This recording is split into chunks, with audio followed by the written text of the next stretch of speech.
another wonderful WrestleRoni for me and for you. A little sexier than usual tonight, I will admit. Definitely the sexiest episode yet. I've been on a bit of a vacation, my friend Anthony Rucker, and no way to come back. Breakout star of the year, 2023. Anthony Rucker, how we feeling, Bubby? Dude, I'm feeling great. Been looking forward to this for a while. Hell, your sexiness made me forget my sponsors. It's brought to you by who? The VSW podcast, Colton Canterbury Productions. He's almost as sexy as you are. And also Studio 97 down the Beckley Way, the Jeff Paul photography people. It's nice. Nice. That's the sponsors we got today, sir. First podcast of 2024. Woo! How you feeling? How 2023 treat you think? Amazing. Like, actually, better. I went undefeated, won, so that's awesome. Yep. I won breakout. Many things. The people I worked with, fucking phenomenal.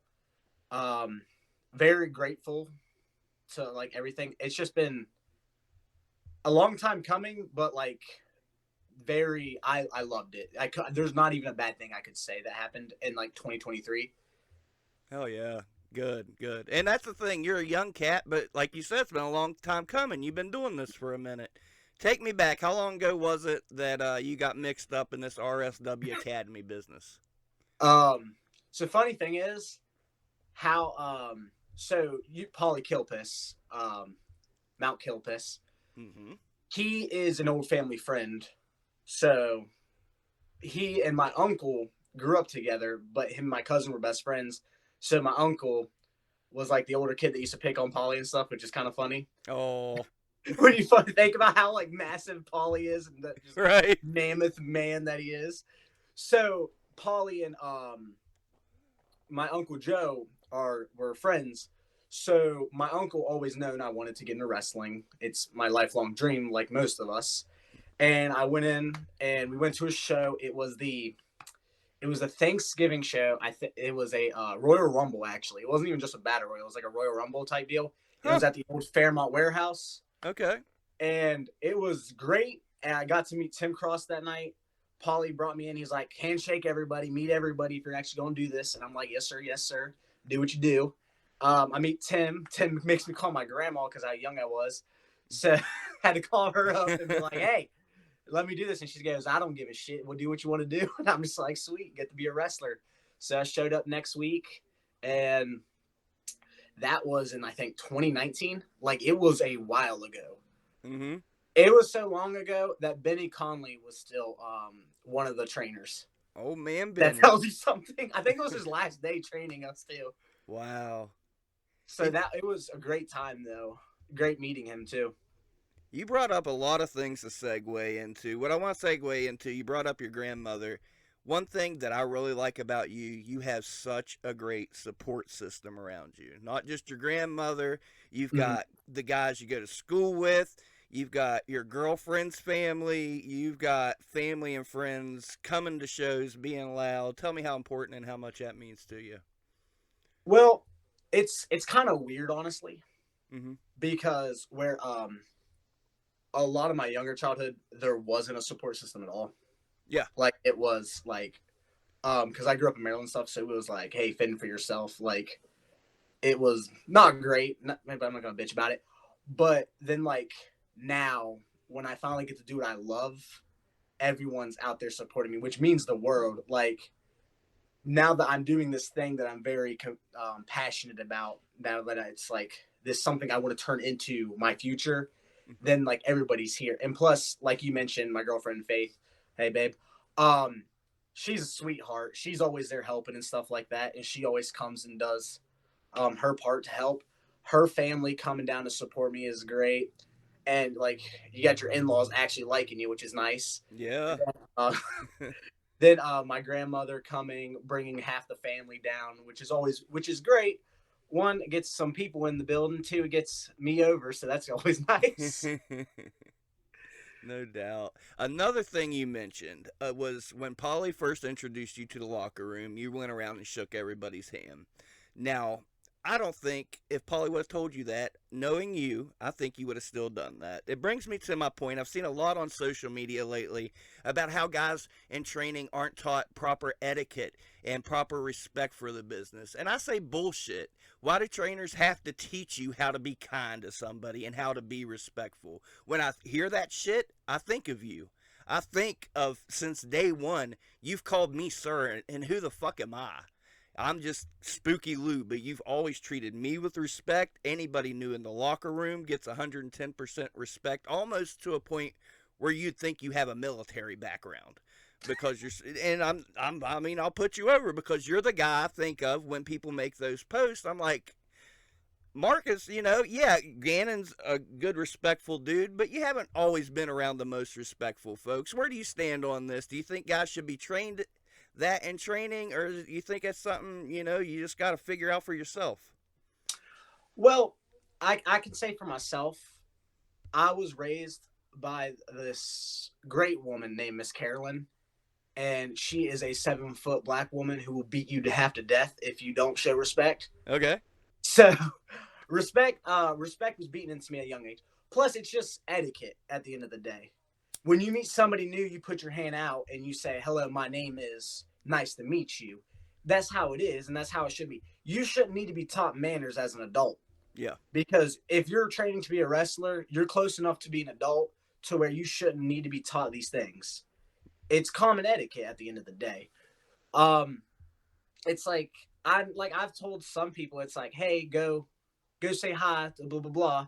Go get your name out there. You gotta go say hi and stuff. People want to know who you are.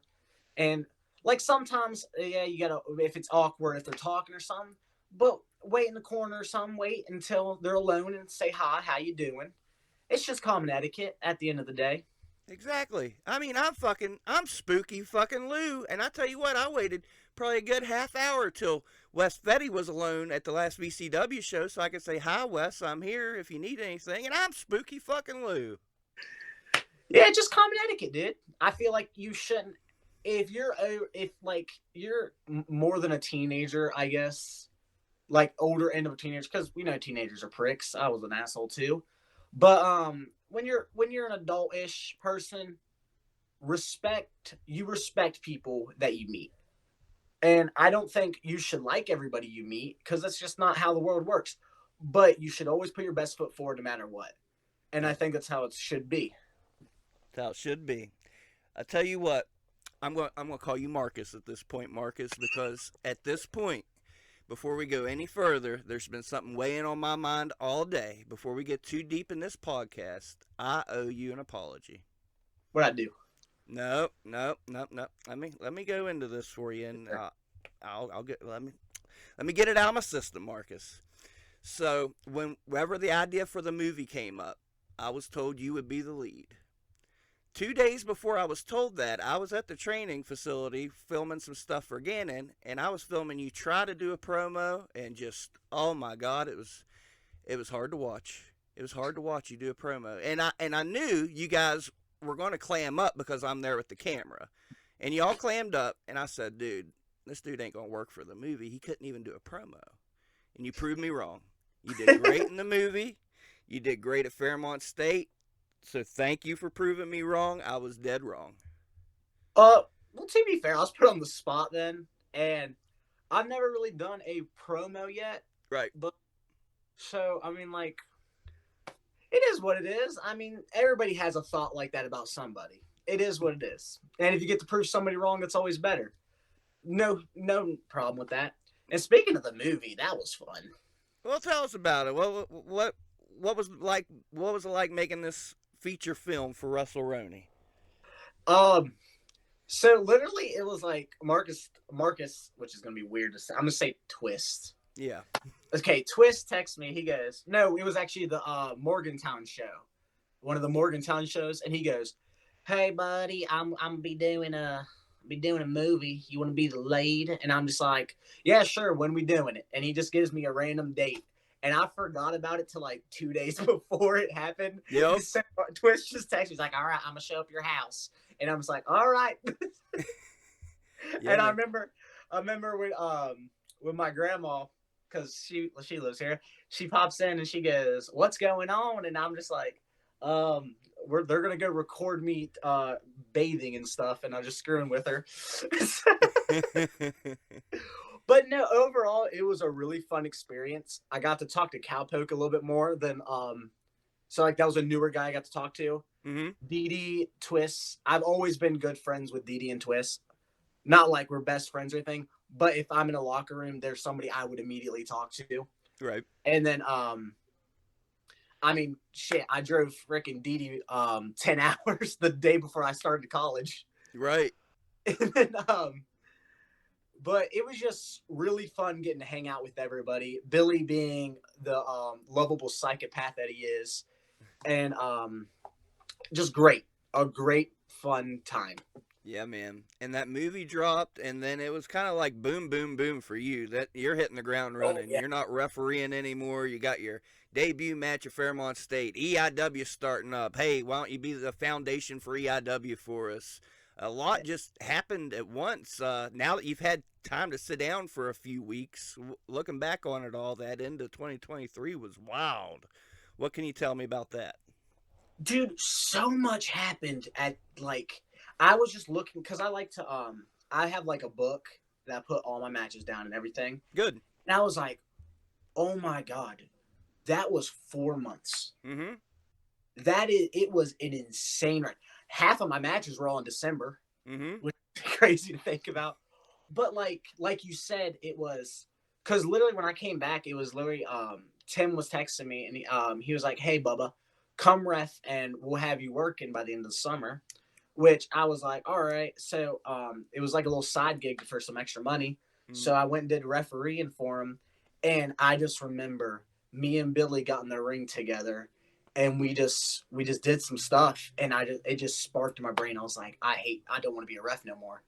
I just don't want to do it no more. I said this because literally all I did was a drop down and a shoulder tackle. And I was like, I need back in this ring. I want to be doing this more. I don't want to be reffing no more. But reffing was a great experience. I cannot lie.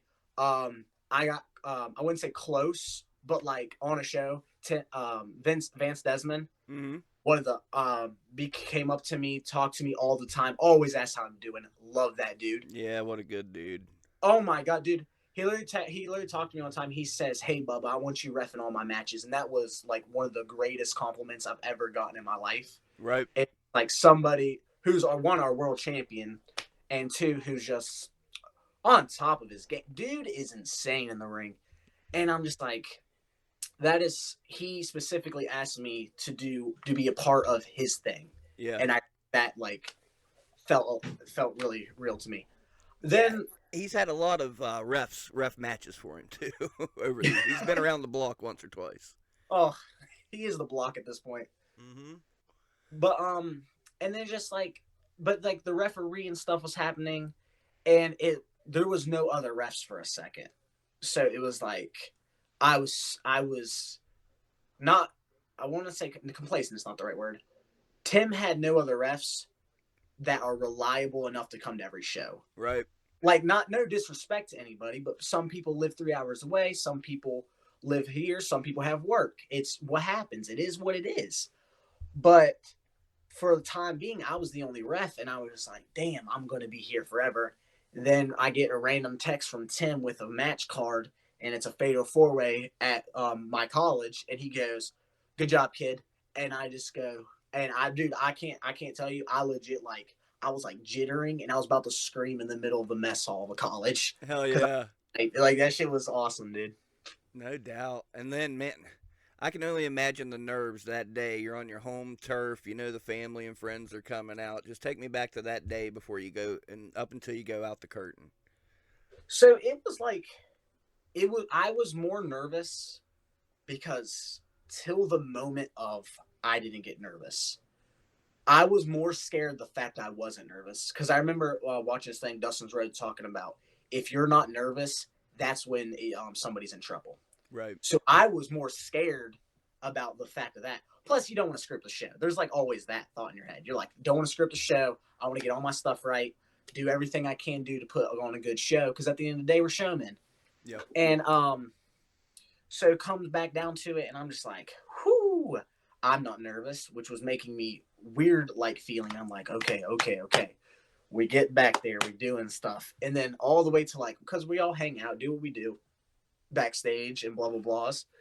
I get back there, out there, this right before I hit the curtain, it just hit me. And I was like, what if nobody cares? What if nobody cares? And then, one other thing though, before that, because Mm-hmm. Tim got me good that night. He goes, because me and I think Nate were postering all of FSU and stuff. Okay. He goes, who posted this effing show? And I'm just like, oh shit, there's like 20 people out there, isn't there? And I'm just like, oh my god. And I literally go, which sorry to Nate, because I took the whole blame for this thinking we were in trouble. And I go, it was me, boss. I was like, he goes, look at that effing crowd. Go look at that effing crowd. And I'll peek my head out. And goddamn, Tim goes, that's what a crowd's supposed to look like. He goes, good job, kid. And I'm like, oh shit. Nate did it too, buddy. I was just trying to take the rep for him. But that's, I think once I saw the crowd, I went, whoo, I can't even see my family anymore. Right. But the second I got out there, like the second my music hit and like the bass dropped or whatever the heck the musical term is, I hopped out and it was just, I just started jumping. And I just remember you being right there, and I'm like, I just started yelling at you because I had to do something. And I knew I didn't want to walk down the ramp, so I just jumped off of it. I was scared I was gonna break my damn legs. You didn't. Oh, and then I remember I circled the corner, I saw my college friends, and I just went like exploded for a split second. And then I hit the turn and everything, but it was a great experience. Yeah. That was one of those you could feel. Like you said, we made eye contact and I could feel that. I was just as excited for you. That was awesome stuff. You mentioned you came back. Where'd you go and why? So my first run, I was not run, fucking. Oh, sorry. Your But first training go around. my first training go around. So started in like 2019 ish area at like the tail end. I was going through a lot at the time. I just lost my brother, and just like stuff wasn't right, Mm-hmm. and my head wasn't into anything. It was, I hated everything. I didn't want to be around no more. It was just a lot of anguish. Wrestling. School started like I started screwed up at school, so it was like I needed to stop doing this thing because at the time I wasn't getting what I wanted out of it, and I needed to just go away. Yeah. But then when I came back, was because of Tim again. And I came back. Tim was like, "Hey, bub, I haven't seen you in a while." Because I literally, Paulie invited me to a show, Uh-huh. and I was like, "Oh yeah, Paulie, I'll come to the show anytime." And I show up, and Tim comes up to me, talks to me about training and stuff, and I'm like, and he's like, "Yeah, yeah, yeah, blah blah blah." So start training again, and then the next day I went to Cleveland with them. Okay. So, but after that, wrestling season was coming up for school, and it was something I always wanted to make it to states or state, Mm-hmm. and I never did that in my years before that because of just random stuff. Wasn't putting 100% effort, was coasting by like an idiot. And I was just like, I want to go do this thing. And then their trainer at the time was like, no, go do that. He says, I'd rather you do that anyways. He was like, go. And so everybody like actually they helped me get ready for it. Like we started running wrestling drills in the professional wrestling training area. Nice. So I went up there, made it to states that year. I was the only kid at Lincoln to do it. And it was that was a great experience. I'm glad I did it. Don't regret it at all. Then when I came back, I kind of like, where I was out of it, I kind of like stayed away for a minute until Tim hit me up again. And he was like, hey, Bubba, referee. And I was like, hey, hell yeah, let's do it. Okay. So yeah, I dig more it. like 3 stints. Hey, man. Hey. Do Not what a you got race, to it's a do. marathon. Everything happens for a reason. I am a big proponent of that philosophy. Believe me, I had my opportunities to get into the business years ago. The timing wasn't right. And talk about timing, man. Recently, myself, Gannon, Billy got together. We said we want to make a wrestling company. Yeah, man. And you were one of those guys that all three of us was like, yup, that's one of our guys. You, Duzan, Logan. There was no debating. Like, yup, we was all had 110% confidence in you. So, with that being said, tell me about your relationship with Gannon and Billy, myself, and starting this product. So I met Gannon weirdly my first stint, but I never really talked to Gannon that much. Like it was hi, how you doing? But like me and Gannon never really like communicated with each other Mm-hmm. until like my second stint. Okay. Um, but when it was me and Billy became very fast friends when he started, Mm-hmm. because when he started was in between to my second stint. Okay. So when my second stint came around, Billy was there. And I love Billy to death because that dude literally took me to practice almost every day. Oh, yeah. Yeah, Billy's the man. I love him to death. And me and him would be in the corner goofing off, like not goofing off, like not wasting time or something. Right. But we'd be in the corner when there was downtime. Me, Billy, always be talking shit to with each other. Like we have inside jokes is how much we were like goofing off, Right. and it was just a great time, and love both of them to death.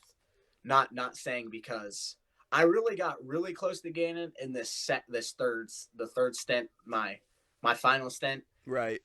Like that's when I got close to Gannon because Gannon became the trainer, Mm-hmm. and that's when me and Gannon would spend quality time together. Like we text each other now. It's like we formed a bond, and I'm very grateful of that. And he's somebody I can always depend on. Like just the other day, I went over to his house to help him out with stuff, and Right. it's just great people to be around. So I love about the RSW people and EIW people is the locker rooms are always filled with people that aren't douches. Yeah.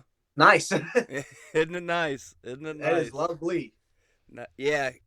See, and there you go. Let's talk about that. Part of that concerns me. Maybe you're getting spoiled because I know that eventually you're going to be out there working at other promotions, and those shitheads are out there. What are we going to do? Well, you went to another promotion. You went to Mega. How was that experience? It was. I wouldn't say Mega was like a whole different experience, Mm-hmm. just for the fact of yes, it's a whole different company. Yes, I was nowhere near home, but a lot of the guys I already met. Okay. So it wasn't like I was in uncharted territory. Plus Jimmy James and Jonesy are the ones who got me there. Oh, okay. So it wasn't like I was going in it alone, which made the experience so much better. And going back to that, it was just the weird part was introducing myself to the owner because that it was weird. I did it 3 times actually. I introduced myself 3 times because I know he didn't remember me the first two. Okay.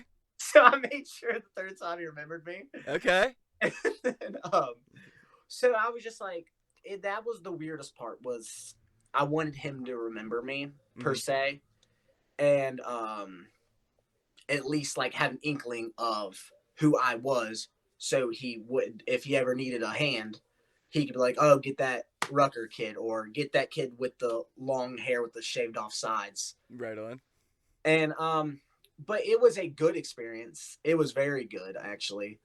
Very fun. And I can't say like there's not a lot because I'm not a big like inner thinker when it comes to like everything I do. Mm-hmm. It was I went there to put my best foot forward. I see it as a job interview at the end of the day is what I was. I went there, did my part, helped where I needed to help, put up the ring, take down the ring, left after everybody was gone, and that's what it was. And introduced myself to everybody. See old friends I've had for half a year. Still. but but it was a very good experience, and I hopefully can go back to Mega sometime soon. Hell yeah. Okay, well, talking about venturing off the beaten path, do you watch any other indie wrestling? Is there any other companies, any other talent that you see out there that you'd like to work with? Um, I think the next one I want to work with is VCW. Right on. I think well, not just because it's like our like I call it our sister branch when I talk to people, just because we got like a bunch of people there. Right on. But it's just like the other I'm so sorry, I forget your name, man, and I'm bad with it. The announcer. Luke Yeah, I think so. Hickson, because he does the Um, announcing sometimes, and then they got another guy, and I forget his name. the one who came to the Mononga show. Yeah, that was. I believe that was. Yeah, it was Luke. Okay, so Luke, he's like the guy who came up to me and was like made me feel better about myself because it wasn't somebody that I was friends with who came up and complimented me. Okay. So like, and he was like, "Hey, you need to come down to VCW," and I'm just like, "Yes, sir," and I'm just like, "Yes, I will." Yeah, Hit me up. I know there's some other places that I want to go to. Like I want to go do one of MV Young shows. I do know that. for I would sure. like to go do one of those the free ones he does on Thursdays one of these days. No doubt. And then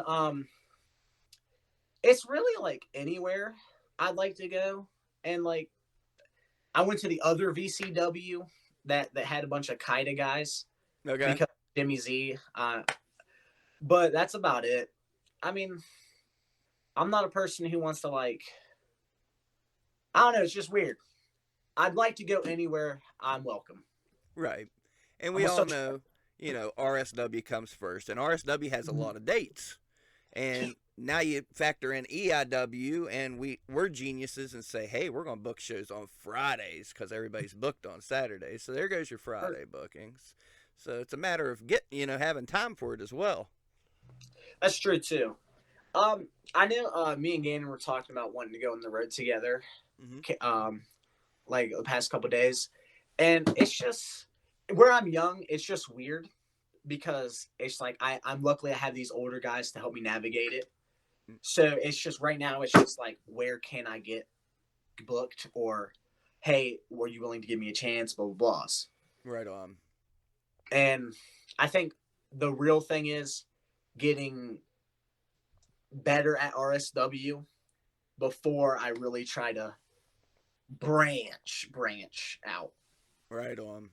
I dig it. Well, let's talk about adaptability because I'll give you your due on that. Let's talk about the last EIW show. We're building up this big match with another opponent. Things happen. Opponents change. You don't even know who you're going to face. We get there the day of, and then card subject to change. You're fighting Logan Taylor in one of my favorite matches of the year. How do you adapt, change the game plan, and come out with an awesome match? Well, the game plan originally, because obviously we know I had a different opponent, as you mentioned. Mm-hmm. The game plan, because I was told he was a shooter. Right. So my game plan was shooting wrestling. I was wanting a very technical, very catch can. I don't even know how to say the phrase wrestling match. Nobody does. but Catch as catch can. I was looking forward to something like that. Mm-hmm. And then when I found out that it was canceled, literally I was on my way to help put up stuff for the show. Okay. When I found out, and because Gannon called me, and I'm just like, and like I was like, oh shit, dude, that sucks. And now I'm just worried about like I was just worried about anything like like, am I getting bumped off the show? Am I blah blah blah and blah blah blahs? Weird stuff that goes through your mind when something like this happens when plans don't go quite because it was the day before. Yeah. And then Gannon goes, I'm giving you the Logan Taylor match. And I just go, yes. Because that is somebody I wanted to wrestle since I refed him versus Duzin. I was like, when he just punching guys in the face, I was like, I want this. I was like, I want this debauchery in my life. And then coming into that, the game plan was hit him harder than he hits me and wrestle him. At the end of the day, I know what I'm good at. I wrestle. I tapped him out in 30 seconds, so it shows you something. Right. Took a lead pipe to put me down for a 3 count. Or not even a 3 count, knocked me out. Yeah. But it was a good experience. He's one of those guys you love to hate, but you got to respect what he does. Yep. Because he's so good. But I just remember he punched me right in the mouth, which was fun. Yeah, Busted my lip. that's what you wanted. Said That's you what said I that's what wanted. you. Yeah. I wanted to get hit hard and hit hard, and hit harder back. Right. I remember. We were talking about. They're talking about because I don't like punching people. It's just I like I'd rather hit a double leg on somebody because Mm-hmm. it's just not something I like doing. But going into that Logan Taylor match, I was like, you gotta hit him. You gotta give him what he gives you, Yep. or you're gonna get outdone. And I don't like to be outdone, so Hey, I had to hit him as hard as I can sometimes. it made for a fucking banger match. I promise you that. Thank you. Yeah, man. And for folks that don't know, I'm going to blow your cover a little bit. You're just right up the road from the training facility. Yeah. And if we need something set up or whatever, by goodness, I think you're even going down there sometimes and sneaking into that damn training facility. I think you are. What I, tell me about being so close to the training place. I plead the fifth on. No, I go in there whenever. Uh, I got I got the okay from the boss man. I don't really. Well, one, I supplied it with all of the workout equipment, so I go in there and use it as my gym sometimes. Hell yeah. So it's just like that. I never do anything dangerous if I'm in there. Like it's just like the most I do is run the ropes. Okay. Just like okay, run the ropes for a minute, see that, and then get the hell out of the ring. Because at the end of the day, I don't want to be in there doing something dangerous by myself. It's dumb. Right. I always bring if push comes to shove, always bring somebody. Mm. But I like to be. I don't like the idea. I like to be helpful in a way. I feel it. So I'm close enough to where like if you need a ride, if somebody needs a ride, I'm close enough to get there. Now I'm not gonna. I'll rarely because like I've helped, like I said earlier, Dee. He texts me at 6 in the morning. He's like, "Hey, I got to make a show. My car's broke down." So I drove to Ohio, then to Pennsylvania, which ended up being a 10-hour round trip. But I like to be helpful. Not saying I want to drive everybody 10 hours. That is Right. not the table. But like, if you need something, I want to be there to help you. And it's not like now it is what it is. I lived 5 minutes from the training facility. I'll come and help. I live near Tim's. Tim needs help. I'll come help. Gannon needs help. I'll come help. You need me to do something. I got you. Yep. I feel like it's not just like, I feel like you should just, in life in general, you can't always be a recluse and like just sitting there and not wanting to do nothing for anybody. Sometimes it's just nice to help people. Hell yeah, man. Good on you. And I'll second that, man. You know, anytime I'm at any show, Lou, you got a ride home? You always ask if I need a ride home. 9 times out of 10, I do. But by God, you've gotten me home plenty of times, too. But let's talk about that building a little bit, too. I know how special it's become to me just from the 2 EIW shows and doing the Halloween special, filming the movie. I don't have the time in that building. You do. So just tell me, because let's be real. Let's put it out there. There's talks right now we might be moving the school, so that means maybe no more EIW shows at this building. But tell me about what this building means to you. It it's a good spot, I'd say. Honestly, I don't even see the building as the entity. I see like because how you were saying how it's the EIW building, it's the blah blah, but it's really not. You're the EIW building. You're EIW. I see it as that. I see it like all the memories that will be in it of all of us having a good time. It's like, yes, this building is that thing, but I don't think the material value of the building will ever overtake because we can always do EIW at a different spot. Right on. And it's like, yes, this building is somewhere special, I guess, but I don't see it as that. I see it as the time I spent with you guys is what's special about it. The building doesn't really mean nothing. Oh yeah. Building's nice because it saves me gas money Right. when I go train, and it's like right in the middle of everywhere I go. Right. Like that's good, but like I see it as the time we spent together as like the real thing that's like will be missed. For It's sure. right there. For sure. Take me back to that first EIW show because That was an experience, man. Running our own show. By God, you was the first one there. When I left, you were still cleaning up. Was I that the lost my night? car Was that keys the in night that you one. lost your phone? No, I lost my car keys. You lost your car keys. Oh man. Well, They were before the right in car front of the key door. debacle, how special was that night? Besides that, Yeah. it was a 10 out of 10 because, oh my God, it was the most fun thing ever. Like we were just, it was weird in the sense of there was no Tim, there was no like, it was odd, but I was there, Billy was there, and we were just setting up shit. Yep. And that's like, and it was like, all right, we're doing this. Everybody showed up, and then we're just having fun because I think I picked you up for that one too. Yeah. And then it was just good to hang out with everybody. And then when everybody got there, it was the most fun thing. And plus, I met Johnny Duff, and that is a wild dude. But First it was impressions just, of Johnny Duff. What was that like? dude, that dude is wild, man. He pops out the car. He's like, "Sup, fuckers?" And then he like hops on somebody, and I'm just like, dude, this guy's awesome. Right.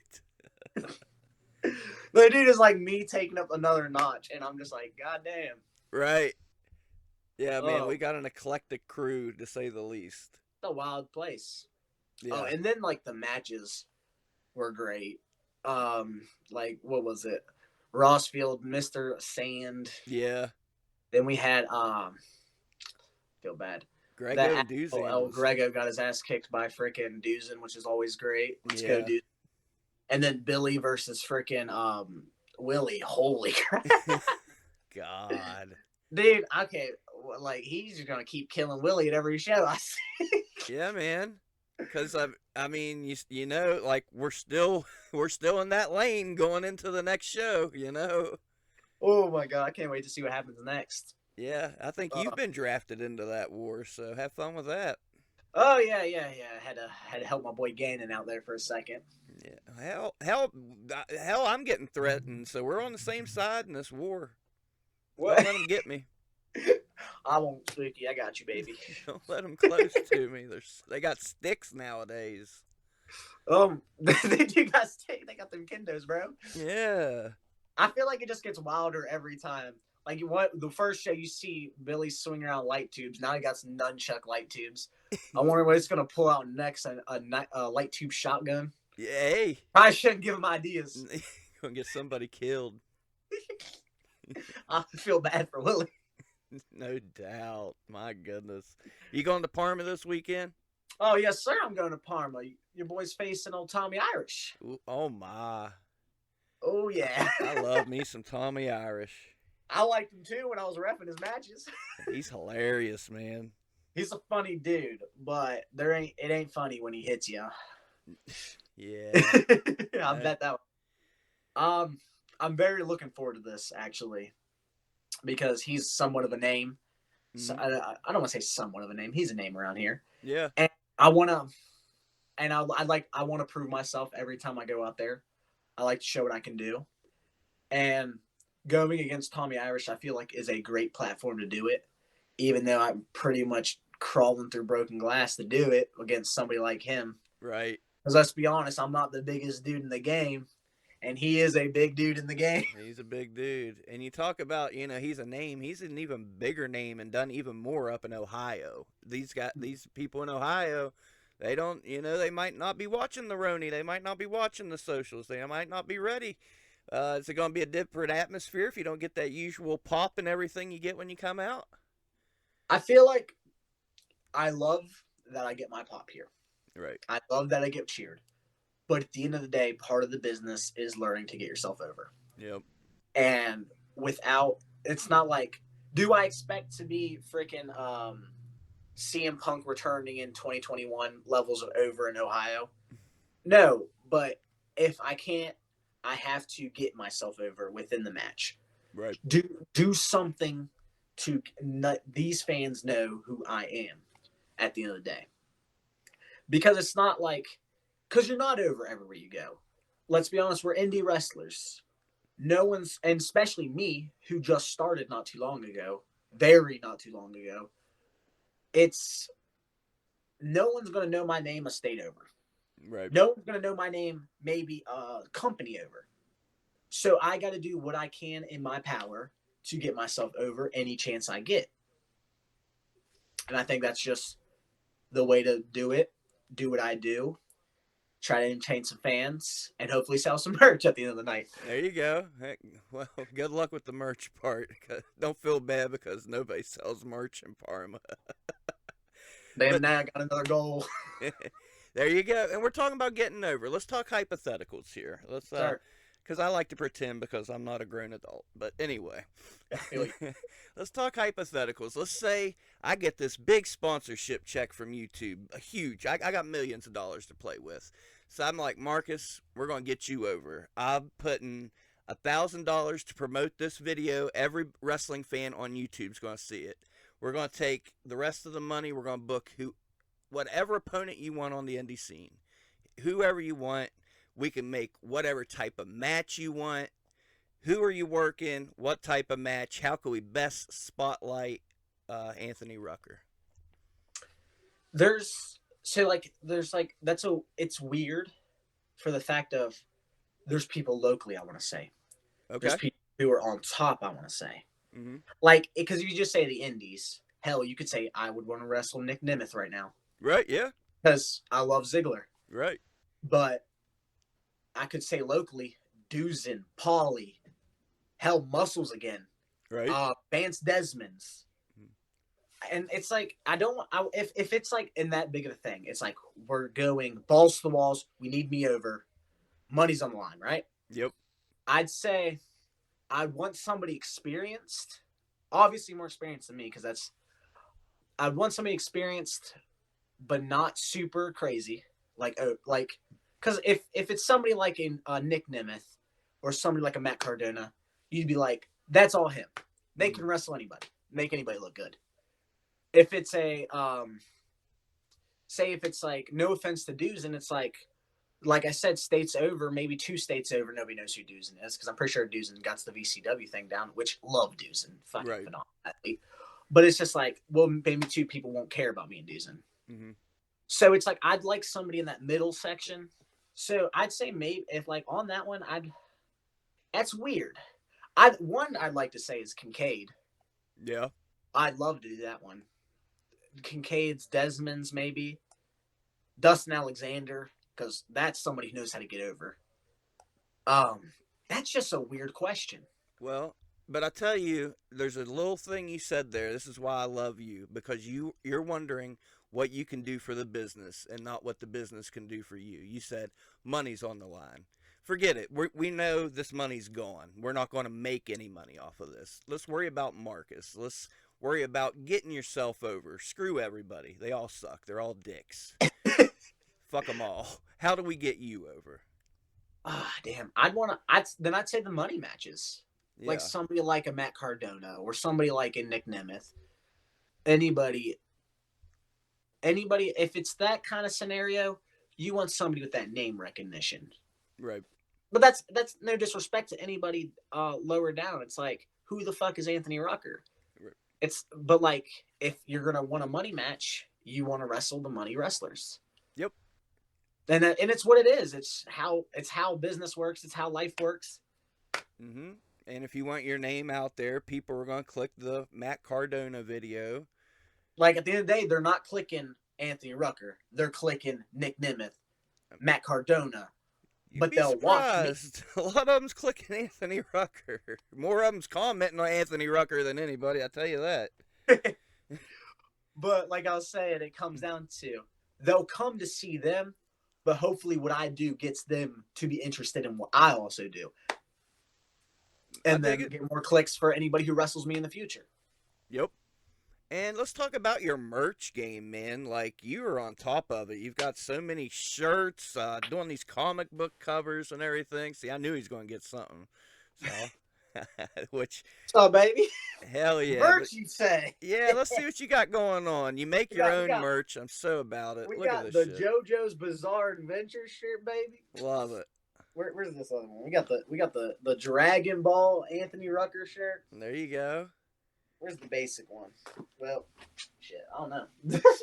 But I got more. Have you somewhere out. drawn up a comic book cover for you and Iris yet? So I kind of cheat when I do the comic book covers. Okay. I saw Facebook's for 'em. I was drawing one up, and by the time it just wasn't coming together, like mentally. And then I got like more gigs because I also do graphic designs and stuff. Mm-hmm. So it came down to I needed to do posters, I needed to do art for other people, and it kind of put to the sideline. And I'm kind of sad about it. It will probably come out after the match if I do end up doing it because I want to do one for every match. I don't want to. I don't want to just. And if I have to come back to stuff, I have to come back to stuff because I think I did one for Mega already, and Okay. it's literally just me walking down the ramp. Okay. So it's like I'm kind of disappointed I didn't do it. Procrastination is a bitch, and it is what it is. You ain't got to tell me we're on day 10 of 2024 and I'm finally recording a podcast. You ain't got to tell me nothing. That's fair, man. Let's talk about that, the Roni Bowl. So I had the great idea that the finals would be at midnight and that'd be the first match of 2024. All right, so I don't know if you know how YouTube works. You hit schedule, you got to pick AM or PM. My dumbass picked AM. So it just started premiering out the gate. So we still got to have the first match of 2024. We still haven't had the first official match. But what can you tell the folks about filming the damn Roni Bowl? I did want to specifically talk about that Uh-oh. because that means a lot to me, actually. So the Roni Ball was fun. We got to see Kevin land for the Mm-hmm. first time. He came out the gates hot, I'll tell you. Oh, yeah. But he cooled off pretty quick. Then I got the rest of the Highlander. Yeah, that was a good one. Oh yeah, that one hurt. I'm sure. But got the job done. Then it came down to that last match. Mm-hmm. That last match meant the world to me. Okay. Not because I was talking to people because somebody asked me what was my favorite match I've done so far, and I said I physically can't say. Because every match I've had in its own way is my favorite match. It has a reason to be my favorite match so far. Mm-hmm. And it's just like this one of Paulie to end my first calendar year against the man who brought me to the show, to my first shows, the man who like was a part of my family at the time. It meant so much to me. Hell yeah. Like, because it's like one thing, it's like it could have been against anybody and I still would have been happy. But there's like a special place in my heart for it being Paulie. Mm-hmm. Because I love the dude. He's a great guy. And getting that moment with him to be the finalist of something to honor our school. Mm-hmm. And it's just good. It's a really good feeling in my like heart. Yeah. No, and I was happy about it because you've done so much for so many people this year. You got your shine. Paulie, always steady grinding, taking L after L, never complains. You could put him in a kiss my ass match, have whoever stink face him, whatever, and the dude would do it with a smile just to help wrestling and make people happy. So I think, the right call was made. Mm-hmm. I can't wait to run that one back. Yeah. Because I love Paulie to death. But next time we wrestle, I'm pinning him. Because it's like something I need to do now. It's like we did this, so me versus Paulie has to happen again. It can't not happen again. There you go. I have 100% win record in 2023.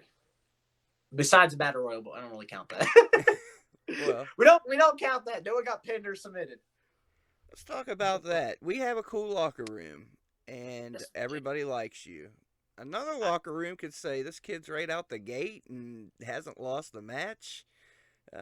So where do you feel? What's your feelings on all this? It's weird. It's honestly weird because I don't come out here going, oh, obviously I'm new. I should be winning everything. Blah blah blah. It's like, no, I'm here to do what I'm told at the end of the day. And what I've been told is what I've done. Like me and like the Fatal 4-Way. Mm-hmm. I was told what to do. I did my job. At the end of the day, this is a job. And if my boss wants what my boss wants, what my boss gets. And my boss, Tim Cross, what he wants, he gets. When I was at Mega, I gave him what he asked for. So it is what it is at the end of the day. I don't ever want to step on toes or anything, blah, blah, blah. Right. But I will go out there and work my ass off because at the end of the day, it's what everybody should do. Hell yeah. Oh yeah. So looking at the big picture, I think you can be satisfied knowing that you're given to wrestling instead of, that's been my big thing I've been preaching on for the past week. There's people, let's give to wrestling instead of seeing how much we can take. Mm-hmm. So yeah, man, just carry your chin high. You're doing good. Go ahead. No, you go. I was going to tell you he's in the final 10 minutes. Anything you wanted to put out there, you're welcome to put out there. Give me a crazy road story. Crazy? Okay. You want a crazy one? I do. So this isn't like crazy in the sense of, so the first time I go to Cleveland, mm-hmm. and it's me, Paulie, Gannon, and Doozen all in the car together. And we're just driving. So it's the drive back to home. And we're all slumped. Like, Paulie goes out first because Paulie fell asleep the second he gets in the car. Doozen's a quiet little butt, just like eventually just like stopped existing right next to me. Uh-huh. And so I'm like, all right, everybody's asleep. Might as well take a nap. So I wake up. I just zone out, and I'm just like, I look over and I look at Doozen, and he's still out. I'm just like, all right, what the hell? I'm trying to talk to somebody because I'm a little social butterfly. Mm-hmm. I look up at Paulie. By the way, Gannon's driving. Uh-huh. I look at Paulie, and Paulie's asleep, and I'm just like, all right, Paulie's asleep. I look at Gannon. Gannon's asleep. Oh, fuck. Oh, no. I go, oh, shit. I go, hey, Gannon. He goes, hey, Bubba. Oh, man, it's a good thing you woke up. I go, you good, bro? And he goes, yeah. He goes, yeah, just driving here. And I go, he goes, I'm going to turn this music up a little. I was like, yeah, do that, buddy. And I'm just like, I was like, hey, I'm going to stay up with you now. Yeah. I'm not going the fuck back to sleep, bro. Lives are on the line here. I might have saved freaking all of our lives on that one. It sounds like you may have, man. Especially on West Virginia roads. I don't know how you could sleep more than 3 seconds. I think we're still in Pittsburgh. Okay. Makes sense. Luckily, it was like a highway stretch, apparently. True. Because if it was West Virginia, we'd been on a tree. Yeah. Over a mountain. My goodness. You know what? You let me forget about the fan questions. Let's see what kind of fan questions we got for you. That was a quick story anyways. There you go. All right. What do we have here? Okay. Let's start with Pap. Pap commented first, so Pap gets the first question here.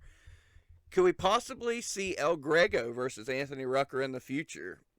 And what title would you like to go for first in 2024? Ooh, those are two good ones. El Grego, I'd like to. I don't think he'd want to, honestly.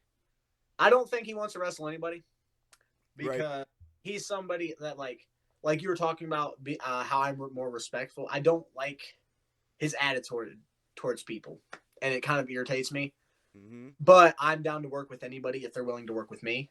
So maybe in the future, I'd like to do something with him. He's entertaining. I'll give him that. So he's not that entertaining. I mean, you booked him. No. I'm dead against it, but Gannon's booking. No, don't put me in this mess. No, if I had my way, he'd never be booked again. I promise. I feel like if God had his way, he'd never be booked again. But maybe one day. Still early in the career of both of us, probably. So it's down the line, maybe. Yeah. And the title question. That Continental title looks sexy. Oh, yeah? Yeah. But little known fact, not known fact, and ain't nobody know me. The Intercontinental Championship has always been the title that means the most to me. Mm-hmm. So that belt looks real pretty. The Junior Heavyweight Championship looks mad pretty because of whose waist it's on. I want that match. Then there's the Internet Championship. Old Billy Knox. Oh Love to my. wrestle Billy Knox. I really like that one. I like the Internet Championship too. I don't know. It comes whichever one I set my sights on first. And right now, it's any title, anytime. I feel like I'm not ready to be a world champion anytime soon.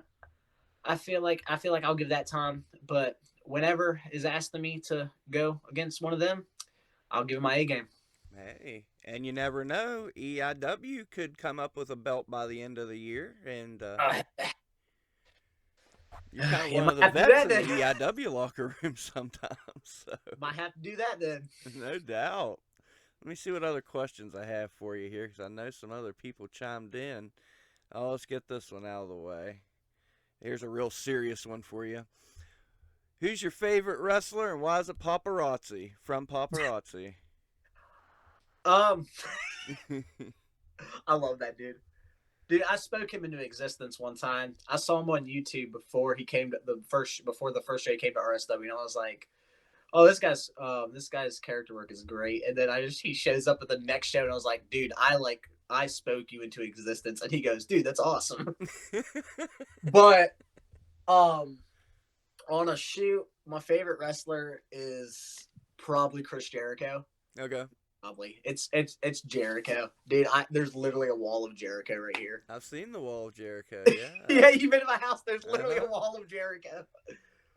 But yeah, it's Jericho, Angle. Are probably my top two. Hell yeah. Well, now I see why Tim be calling you to come back and stuff. He wants to talk about Jericho with somebody. Yeah.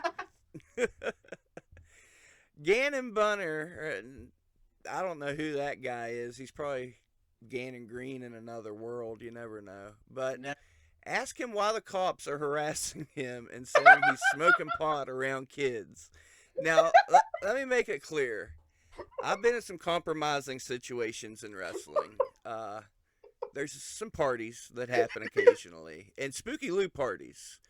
Let me make it clear. Marcus is the babysitter. I've never seen the dude take a sip of alcohol. I've never seen him take a smoke of a cigarette, pot, anything. He's straight edge as it comes. I've seen Oh, things be offered to him, and he's the most respectful. No, but yeah, what's going on with you in the 5-0, man? so the other day we were with some people, and I parked my car outside, and I'm very bad at parking. So When the you're high. fuck you. The cops get called, and then I come outside, and I obviously I'm straight edge. I don't smoke, but I hang out with a lot of people who do, who drink and smoke. And I come outside, and I smell like weed, like a lot of it. Huh, okay. And I get in my car, and I'm just like, it dawns on me the second like I step outside. I'm like, shit. And I just get in my car, and I'm like, and he goes, "You're not too high to do this, son." And I'm just like, I'm not. And I just thought to myself, I said, I probably shouldn't argue because then he'll make it a thing. And I was like, "No, sir, I think I got it." So I backed my car up. Then I had to move it again. And so like I had to move it like 6 times. And then I get like scolded by this cop. He comes up to me, he like he tells me to roll down my window as he's leaving. He goes, "Now I don't care if you do it, but you better not be doing it near kids." And I'm just like, "All right, sir, please leave me alone." well, well, you've given me some hope. We're making progress. The police currently don't care if we do it, just as long as we don't do it around kids. I mean, So, it's gonna be legal sooner than later. So it is what it is. God. And and let's make it be known, like you've had some run-ins with the police. They're always showing up at the training center. How many times have they showed up at the school now? I think twice. Jeez, oh whiz. Why? Were you there? Dude, I just happen to be him sometimes, you know? I sell. I guess. Good But thing you're a good kid, or man, your ass be going to jail. dude, I got swatted when I was a kid, so I don't Really? know, maybe. Yeah. Okay, tell me about this. Dude, my stepdad was like Black Scarface. Okay. And that entails what it sounds like. Right. So they did like bust on my house. I was living in the trap, dude. So they did a This is bust a on my house. literal SWAT. Then this isn't some punk No, kid it's a online. SWAT. They got a reason. Dude, I lived in the ghetto. My mom bit somebody's finger off. This ain't. Okay. Okay. I've been kidnapped, bro. Jiminy. And how old were you when the SWAT team's breaking down your door? Dude, I was young. I was probably third grade, maybe before that. God Like damn. young. It's part of the reason why I'm in West Virginia. Good. But yeah, dude, it was just wild because I used to live in like this really big illegally built house. Until what age? What age did you get out of this mess? I think fourth grade is when we came here, so it was Okay. like still young, but like old enough to remember crazy shit. Right. Just Yeah. fun stuff, you know. Yeah, sounds like Dude, my sister got dotted, red dotted.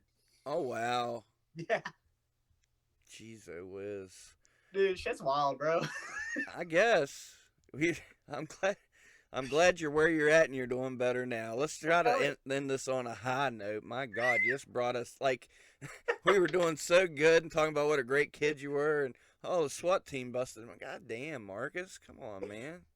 Gotta make this about you. Yeah, you know. Damn. That just shows everybody has problems. You can still sit here and look sexy and be the breakout star of the year. How'd you feel? There we go. That's uplifting. This was my masterful plan.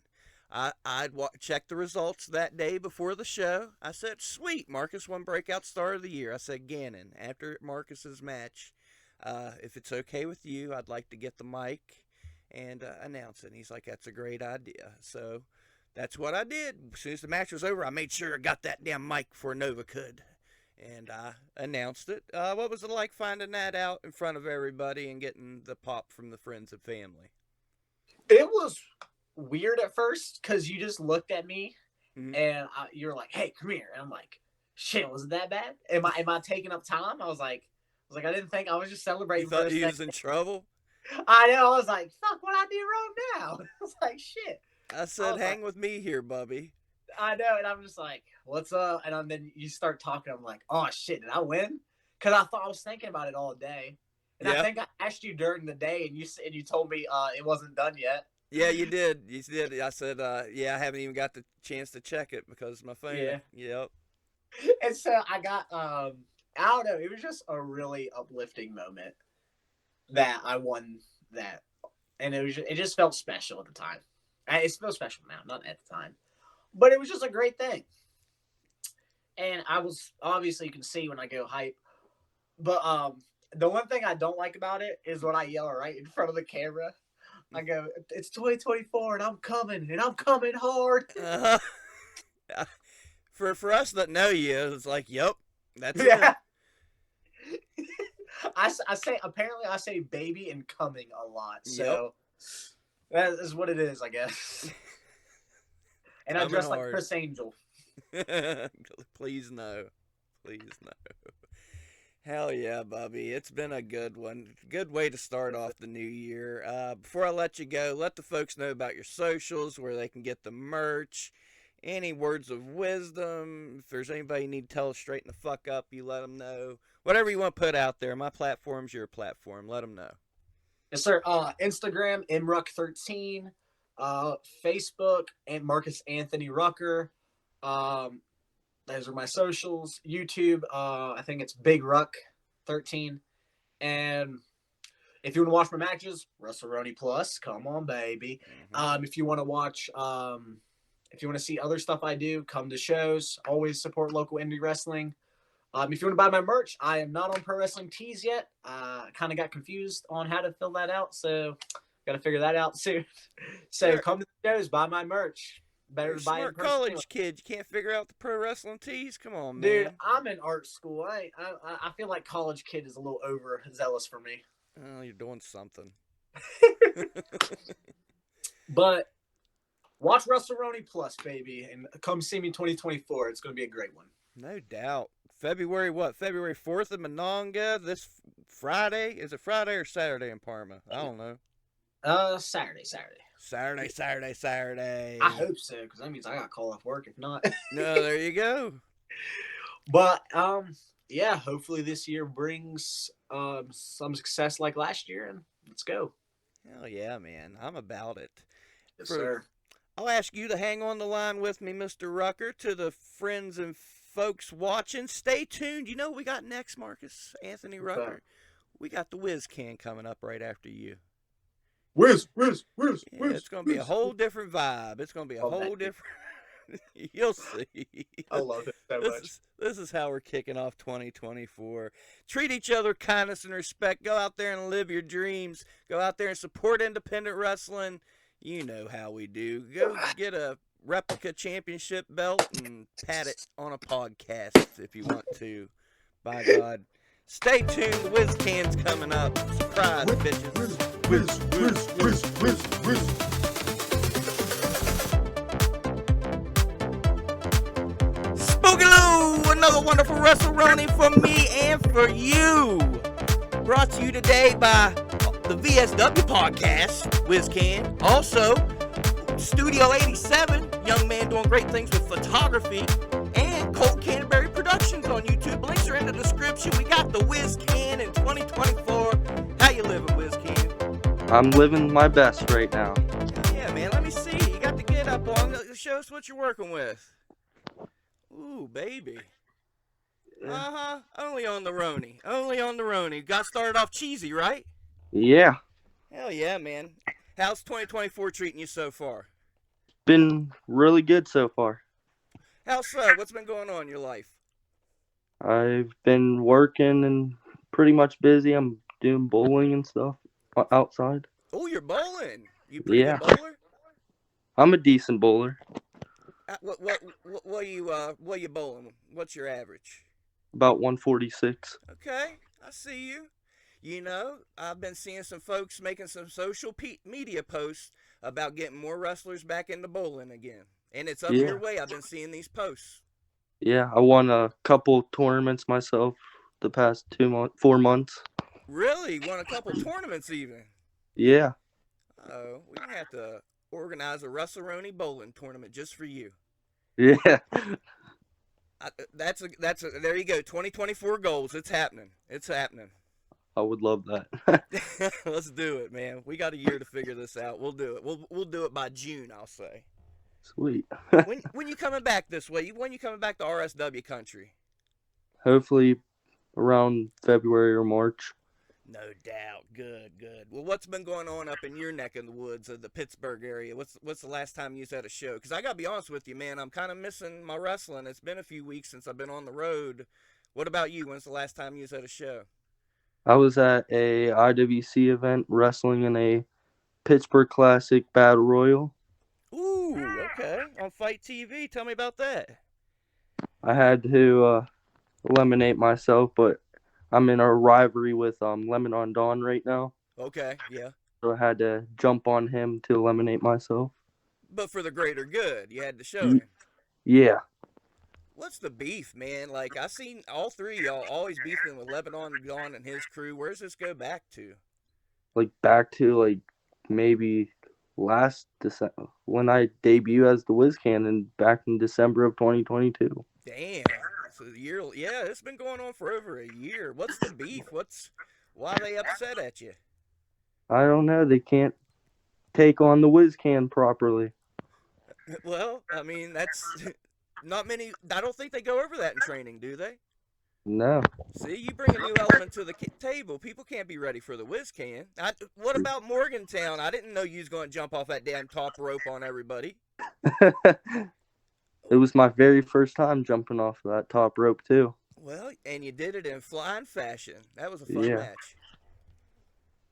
Well, okay, so you've been working the IWC, the RSW, any other places you've been popping up?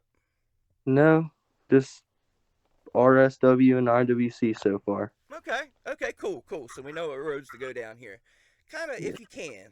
We don't want to piss nobody off, of course, but me and you both kind of new in the business here. But let's kind of compare and contrast the RSW and IWC locker rooms. You've been in each locker room enough. What kind of sets them apart from each other? different energy, maybe. Okay. And I've Like heard that from others. it's It hard. seems like. Go ahead. It's really hard to say because in the RSW locker room, there's a lot of nice people, and so is IWC. They're all a lot of great people in the both of the locker rooms. For sure, for sure. Yeah, and that's kind of something I want to get across. I've always tried to get across on the podcast. There's a lot of good folks in indie wrestling scene. I've been in a lot of different locker rooms and a lot of great people. What about the fans? Let's cover every aspect. We're looking at the locker rooms, the fans. What are you seeing in the crowd up Pittsburgh as opposed to what you're seeing in West Virginia? What's the differences Uh, a little bit like bigger crowd, maybe. in Pittsburgh? Yeah, For sure, and more people. yeah. Only makes The- sense. I got you. You wrestled for RSW on our barn tour up in what Summersville, I think that was. What'd you think of that? I loved it. It was a good adventure for me. Wasn't that fun? I think Yeah, I wasn't there the same day you was. I think I was there the night before, but you could tell those people hadn't saw a lot of pro wrestling live for sure. yeah. At least the crowd I was around. What was the vibe you got from them? It was it was they were I think they were like studying the wrestling match more than like cheering, but it was a good crowd of people. That's a good point. They kind of remind you of a Japanese crowd. You know, they studying it and taking it in, trying to figure it out. Yeah. Now, I don't think you wore the Whiz suit up there, did you? No, I didn't. Man, that really threw them off. Yeah. Hey, we're going back. We'll definitely we got to get you to round two and show them the proper Whiz can deal. Yeah. Have folks been receptive to the Whiz can? Have you had any shitheads try to shit on you? Maybe once Yeah, maybe once. Well, that's not bad for a year. in the December. What was that about? A fan in the crowd or somebody in the back? In the crowd. Of course, of course. Yeah. Do your Yeah. thing. Are you happy with it? I'm happy with it. I mean, you guys are making some awesome content. You know, Yeah. I dig every little short they put on social media. For folks that don't know, I'm talking about brotherly love. You gotta get the whole unit, man. You gotta get Ricky, Cliff, Dior, and the Whiz Can, man. Was you watching them do their thing before you joined up? How'd you guys join up? So I first saw them in the crowd. Mm-hmm. I was like a fan at the time. And then I've been a huge fan of Brotherly Love for the very long time. Mm-hmm. And I saw the Cheese Whiz costume. And I asked if I could be part of the group, and they said yes. Welcomed you with open arms, huh? Yeah. I Yeah, wanted to like- make it open for me to do some spots and stuff. Yeah, and now look at y'all, man. You know, sometimes you'll get brotherly love on an RSW show, and it'll be the Whiz Can tagging with Dior or Cliff, or you don't know what combination you're getting now. Yeah. Have you been studying your Freebirds? See how to take advantage of that? Like a little bit Study there your and there. Freebirds. Yeah, there you Yeah. go. Because you never know, right? Yeah. Hell yeah. How we feeling about Ricky going down, man? It sucks to see Yeah. him down like this. Does. But man, I tell you what, dude is in such good spirits. I try to check in with him whenever I can, and he's never woe is me. He always, every time I message him, he cracks some joke that makes me laugh. He always makes me laugh too. Man, that's a good dude. That's a good. Tell me about the influence. Cliff Klepto, Ricky Dawkins, Dior, all great dudes. But tell me how they've influenced you in the past year or so. They've been on my side since day one, since I joined the company. I They wonder make why. sure I'm in good hands with them and everything. Really? What Yeah, do you they're think really they saw nice in people. you? Huh? What do you think they saw in you? Because they didn't have to do that. Probably the energy, how I love the wrestling so much, and the fans got used to it, got popular with the Whiz Can. Right on. Yeah, And now, hey, I laugh think all the that way to the bank. You influenced guys me. are just getting started, you know? Yeah. No doubt, no doubt. So they've been pretty good, looked out for you through everything, the training and everything. Who did train you? Elijah Dean and Zach Nystrom. Nice.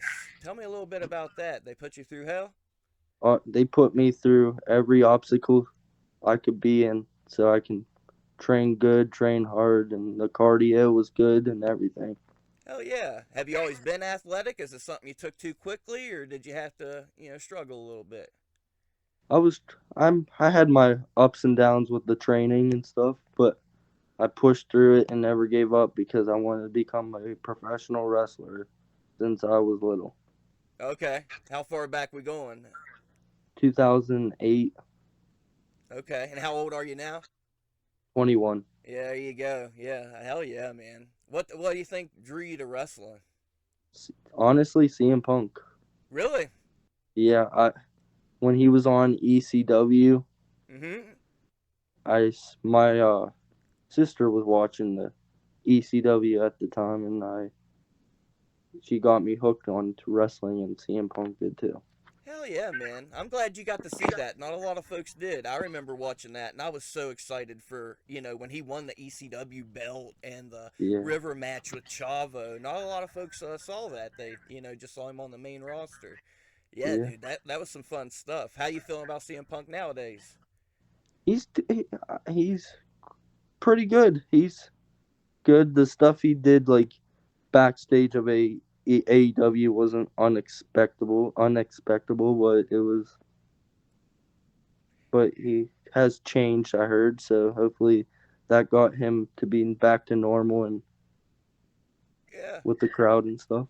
And so far, so good. Another Raw in the books. No fights backstage. I mean, and Yeah, that gives WWE some fodder to work with and storylines and stuff. They know that everybody knows that, so it'll be just a matter of time before there's some work to shoot backstage, yeah, and that'll be fun. Can't wait. Did you watch him last night with Drew? yeah. Yeah, that was a I fun was hoping he was gonna knock him out. one. Are you watching any AEW nowadays? A little bit there and there, yeah. Same here. Same here. Did you watch Wrestle Kingdom? No, I didn't. I need to finish it. My internet was screwing up and I never got back to it, but it was a fun show. Fun show. Are you much on Japanese wrestling? I would love to watch more Japanese wrestling sometime. Yeah, Okay. Spooky Lou will shoot you some links. We'll have to hook you up some FMW or something. yeah. Yeah, man. We're hoping to go to Philly on, what is it? April 6th. Onita is coming to the ECW arena. Oh, that's awesome. Oh no! And Too Cold's going to be there. Super Crazy against Tajiri, Shane Douglas, and Al Snow. That's like the feud that was going on when I first Oh, got into ECW. I gotta go to this show. You want to go? sure. Tickets are cheap, bro. They're only like $30 general admission. I would love to get. Oh yeah, like that's one of my missions in wrestling. I want to go to the ECW arena and I want to meet Onita before he retires, and it's all right there, man. It's got to happen. My dream is to go to a WrestleMania. Well, it's right there in Philly too. Yeah, Same weekend. See, I even said I don't even care if I go to Mania as long as I make this arena I show. But have I to would love to save go up a to lot of Mania. money for that one. Do what? Yeah, I would love to go to WrestleMania. It'd be a cool experience. Well, let's go. Let's do it. I mean, the tickets are crazy expensive, but Yeah, we got if time to we save them. split, if we split, that would be cool. No doubt. Who do you think we're going to see in the main event this year at Mania? I'm predicting. I have two predictions. Okay. Well, we got two I think nights, it's so. yeah. I think it's gonna be CM Punk and Rollins, of Okay. course, and The Rock and Roman. Okay. Where's I Cody go then? I don't know. I thought he was gonna win it at last year's WrestleMania. Oh man, talk about something. It hurts so bad that I had to laugh because I Yeah, really thought he was going to win, and I was like, "You fuckers, you got me again." I had to laugh, or I would have yeah. I lost was it. like, come on. I was like out my edge of the seat and cheering for Cody the whole time because he deserves it. Like Yeah, he was the underdog in that position, and I would like to see the underdog win for once or something like that. yeah, I agree 110%. And plus, Cody's my dude. Don't even get me started on Cody Rhodes. Like I've been a Cody dude since he showed up at the Hall of Fame inducting Dusty Rhodes. I was like, he should be a wrestler. So, Yeah, So yeah, that hurt. That hurt, but it hurt so good that I had to appreciate it. Like man, y'all gut punched me. The air left my body. Do you uh, remember Lesnar beating Taker? Was you watching that Mania? oh, I was shocked that everyone in my house was cheering for Lesnar, and there's this one guy. No, everyone was cheering for Taker, Mm-hmm. and then one of my friends is like, "Just watch, Lesnar's gonna win." I'm like, there's no way they're Okay. gonna have Lesnar beat Taker at WrestleMania. And sure, he was right. I was shocked. I'm like, what? Yeah. I was watching with my wife, and she was shocked too. Now you say you was with a house full. Is wrestling something your family's into? Do you have a lot of friends in the area that's into wrestling when you was growing up? Because I didn't. I had a lot of friends loving wrestling and stuff. So they loving it now that you're a wrestler. They coming out to shows and see you. Yeah, Yeah. I had a whole bunch for my debut. Actually, it was good. Hell yeah! Tell me about that. Tell me about the debut match. Let's not even jump into the match. Let's go to that day. You wake up that morning. Like, what's your procedure that day? I was waking up, getting ready. I'm excited actually. A Mm-hmm. little bit nervous because I don't know how it's gonna expect. Yeah, for sure. You don't know if it's gonna be like if you're gonna do good in the match or you're gonna do bad in the match. Mm-hmm. I all I heard was after in the match was my name getting cheered, Mm-hmm. so I knew I was doing something right for the fans. Hell yeah. Was this was at IWC? Yeah, Now is this before the show goes on pay per view or was it during the pay per view? it was during the pay per view, Was and it? people were getting my like autographs and pictures and stuff. Shit yeah. So I was happy.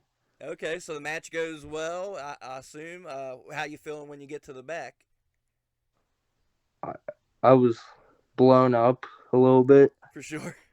but I was happy that I chased my dream And you of did being it, a by God. wrestler, and I did it. Yup.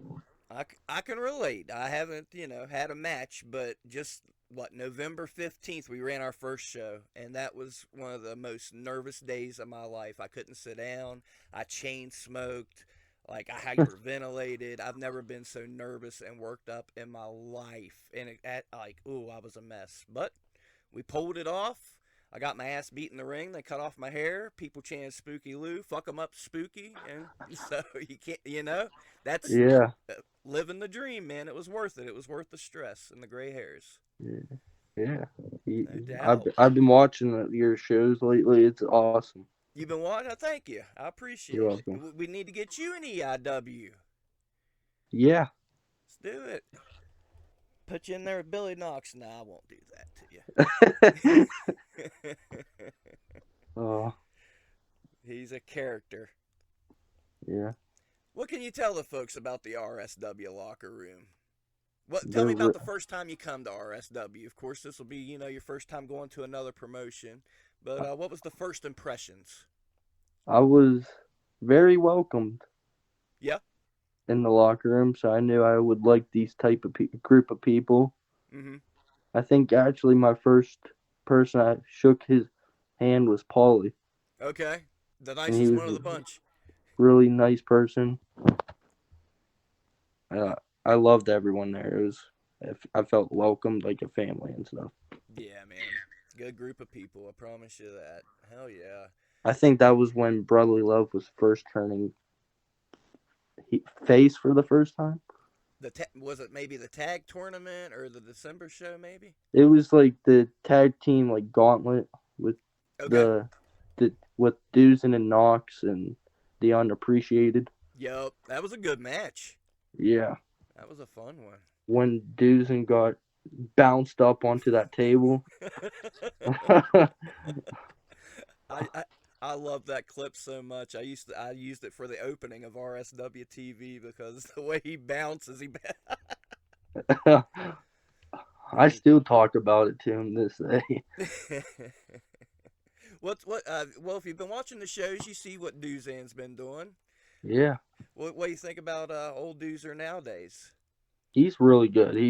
I see a potential in him in the future and everything. For sure. For sure, man. He's a good kid, damn talented.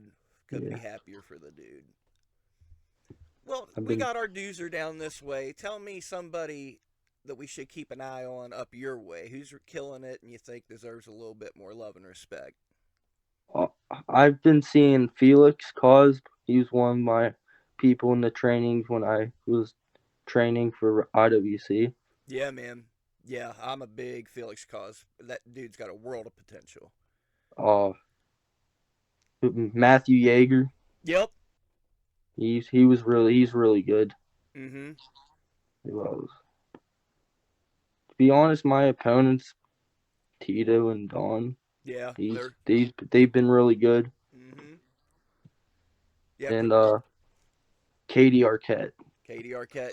She's finally getting a little bit. I mean, not what she's due, but finally getting Yeah, some profile matches and yeah, a little bit more and more talked about. Thank goodness, because yeah, she's been killing it for years.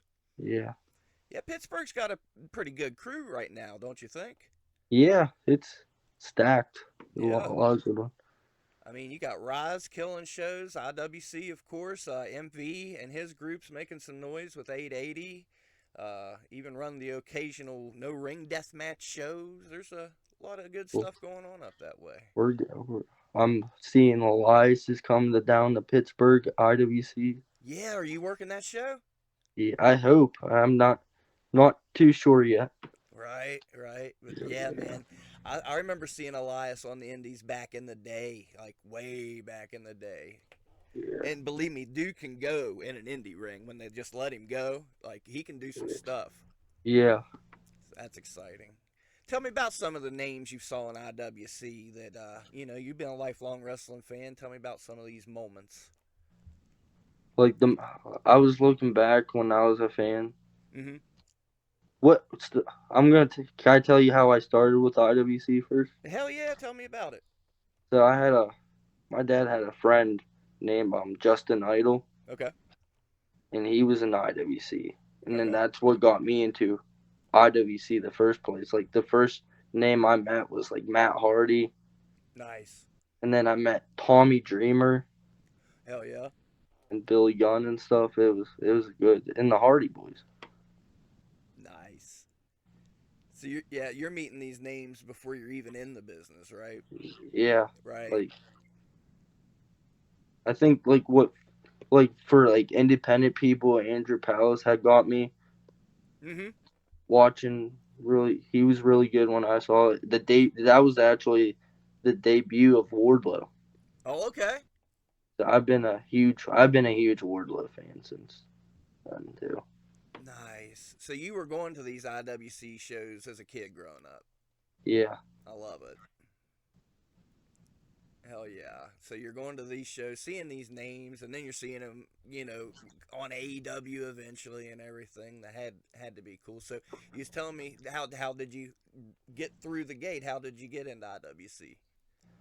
I was at my work the one time, and I was thinking about if I should sign or not. I'm like, you know what? I'm gonna put my application in to see if I get accepted for it, and I got accepted for it, and then I was so happy to tell my parents I got accepted for a tryout for becoming a wrestler. Hell yeah. And they've been supportive? Yeah, they've been supportive since day one. Hell yeah, you can't beat that. Yeah. It wouldn't be WrestleRoni without some technical difficulties, but we is discussing another great name that folks should be looking at, Drew, the can of Whiz Can Man. What's another name we need to watch out for? Sam Handyman. Yeah, what a unique deal. Tell me about that guy. He's really good. The crowd loves him. What do you think it is? I think his wrestling and the energy that he puts into the crowd and everything, he does it so perfectly. Yeah, yeah. Yeah, I was just telling you, I even saw him pop up at VCW recently. It's cool to see him there. And another name is Tyler Brooks. Tyler Brooks, yeah, all great names you're putting out there. You know your stuff. Yeah. What can you tell the folks about Tyler Brooks? When I first saw him with his debut against Glenn Spector, everyone was glad that he was wrestling. Everyone was happy of the energy he has to people and everything. Hell yeah. And I was telling you too, hey, this is the first podcast of 2024. You're my very first guest kicking off a new year. But we're doing a lot of reminiscing. We're looking back at our 2023s. I said we's kind of similar. You know, it's my first year on the road. Your first year, out there having matches. So what do you think your high point was last year? What was the best part of the year? Honestly, it was me winning that battle royal that first time around when I was at RSW. Yeah, okay. The backyard or something. Was that the show up on the mountain? I believe so. Yeah, it was. Yeah. Man, I wish I had that footage. That was so good. It was awesome. What can you tell the people about that atmosphere? Because that was my first time there, too. That was something really different, man. What did you think about it? I loved it. It was really cool to see an outside event of someone's, backyard and everything. Yeah. And I thought it was cool how those people had their own little community up on that mountain. They had their own bar. They had when we was up there, it was like a big yard sale. Everybody was selling stuff at their houses on tables. It was like they were self-sufficient up there on top of that mountain. Wasn't that wild? Yeah, it was awesome. It was like you saw everything. Yeah, you could see over Morgantown and stuff. It was wild. Yeah. Yeah, that's what the places wrestling takes you, man. Yeah, I saw a lot of sports collections and collectors and wrestling stuff. Yeah, dude had Dale Earnhardt's car hood in his basement. Yeah.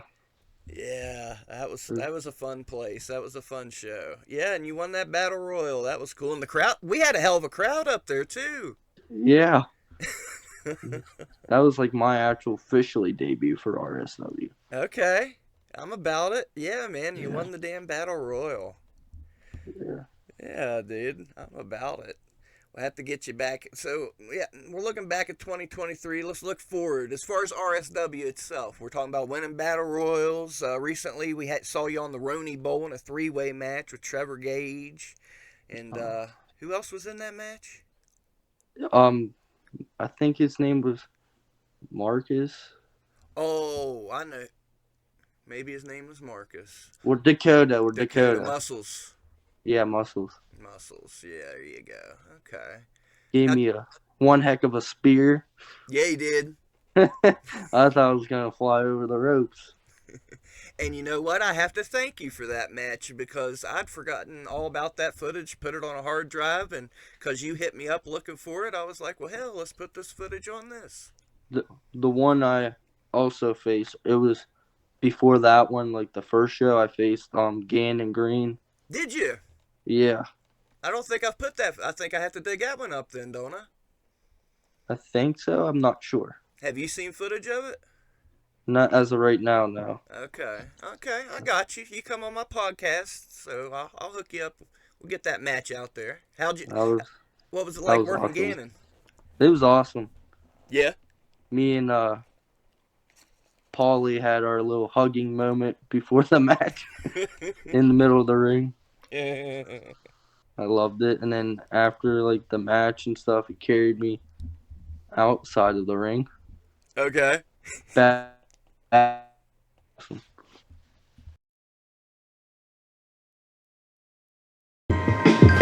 He's from PA, Philadelphia. Worldwide Productions.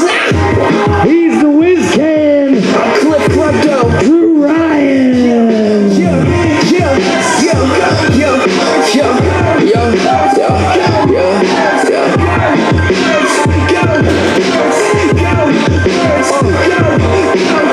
I'm Dr. J, mixing chemical. And his opponent. One half of the RSW Tag Team Champions.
my match. Don't make a rap. Okay. I'll get out of here. Hold on. I'm carrying a lot of stuff. Is it Kenny? Hi. I'm kidding. Paulie up here. I'm gonna come up there. So we're starting off with Whiz Can, Drew Ryan versus Gannon Green. Paulie's joining us and he just gave me a hug, which you guys can't see. But I'm sure you could realize how well and wet I am now when Paulie Kilpis gives you a hug. How you doing, Paulie? I'm doing all right. I got my head hurts. You all right? Oh yeah. The match a little earlier didn't go too well. No, it didn't. I tried my best. He hugged me though. I got my hug. Oh, jeez. Well, come on, Gannon. As you can see, Gannon there is built like a oak tree. Drew Ryan's finally got him down. He cut him down like one. Oh yeah, the Whiz kid. Big suplex. Oh my goodness. Gannon just picking him up like with ease. With the ease of the peas.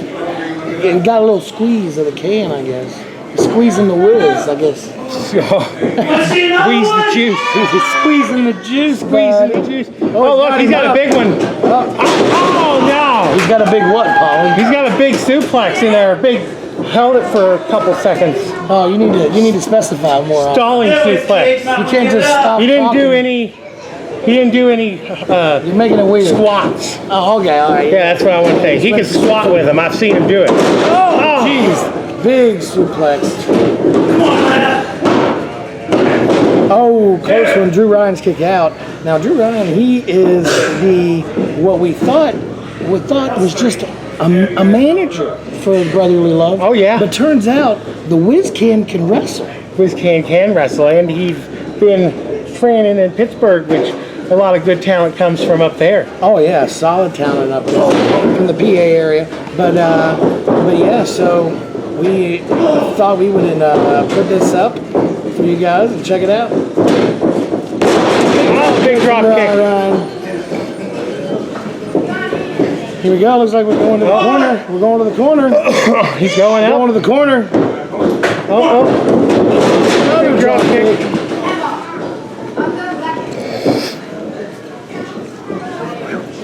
Come on, Gannon!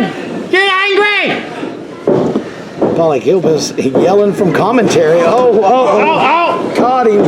That's it! Oh! That's the friggin'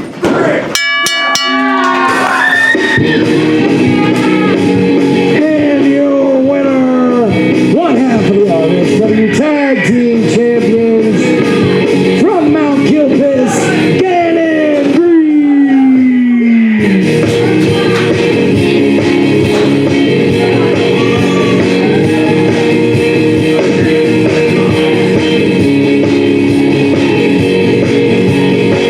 Stop hugging him, Paulie. Paulie, let go of it. We just got beat up, bro. Help him to the back. Poor kid.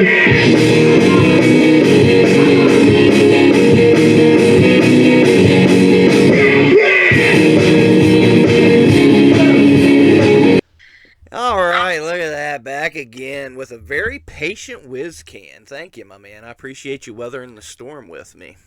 You're welcome. So we was reminiscing about 2023 and talking about the great times we had. What can we expect from the Whiz Can in 2024? What do we want to do this year? Hopefully win a championship in the future. Oh yeah, okay. What kind of belt you looking at? You want a singles belt for yourself? You want tag gold? What we looking at? For right now, tag team Hell yeah. with one of the Brotherly Love members. Okay. So either you or Cliff or Dior. You can come down this way. You could challenge the unappreciated. Who got the IWC tag belts right now? Tito and Don. I thought so. Well, yeah, you definitely got to handle those guys sooner than later, right? Yeah. You just need to get it over with, take their belts, and make a day of it. Make it 3-time champions. No doubt. No doubt. Because, man, those guys have been hella successful. What's it been like to be along for that ride? I've been beat up a lot by them lately. Yeah, you have. Real late. I had to get my revenge in that back rope. Um, good stuff. It's messing up. There we are. All right, we're rolling. Hell yeah, man. I'm glad everything's working out for you as far as that way goes. You know, like I say, Pittsburgh's on fire. You're a part of a good scene. Is there any other promotions you're looking at you'd like to pop into on your own, or are you just focusing mainly on whatever Brotherly Love's doing at the moment? Look, Nope. Can you hear me? yeah. All right. I was asking you, is there any we thinking about going to any other promotions, try things out, or are you kind of mainly focused on whatever Brotherly Love's doing at the moment? I want to try VCW. Oh yeah, Yeah, that'd be dope. I've been hearing a lot of good pr- things about them and stuff. For sure, man. VCW's been killing it for the past couple years, man. Really good, solid product. I'd love to see you up there. They've got some awesome talent that you could work with. Oh yeah, man. Any other places we want to go in 2024? I'm probably gonna stick just VCW and main. There you go. Makes sense to me. Makes sense to me. Get you some tag team gold, some singles gold. This Wi-Fi is a bitch and a half. I hate it. It's pissing me off so bad. But I've got you at the moment, so you're not freezing up. Let the folks know where they can find you on social media. If you got any merch out there that you want them to pick up, let them know about it. All that good stuff. Let them know. You can find me on Facebook, Drew Ryans, and then on Instagram, Whiz_Ryans. There you go. Hell yeah, man. And I think Brotherly Love, they got them a YouTube channel going. You can see you in the occasional music video there. Yeah, Yeah, you never know where you might see the old Whiz can. pop out of nowhere.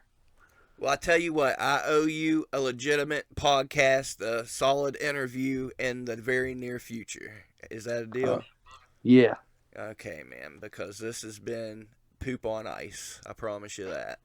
And it's not It's your okay. fault. It's the damn Wi-Fi, man. So, It's all good.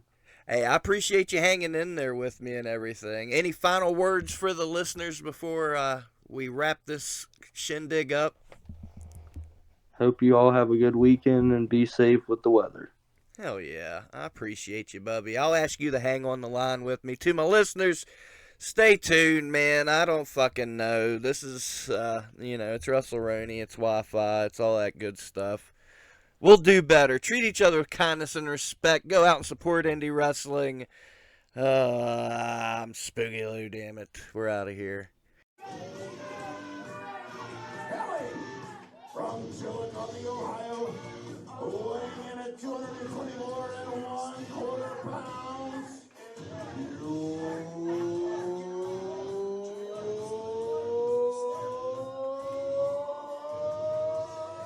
Trash Ron Madness!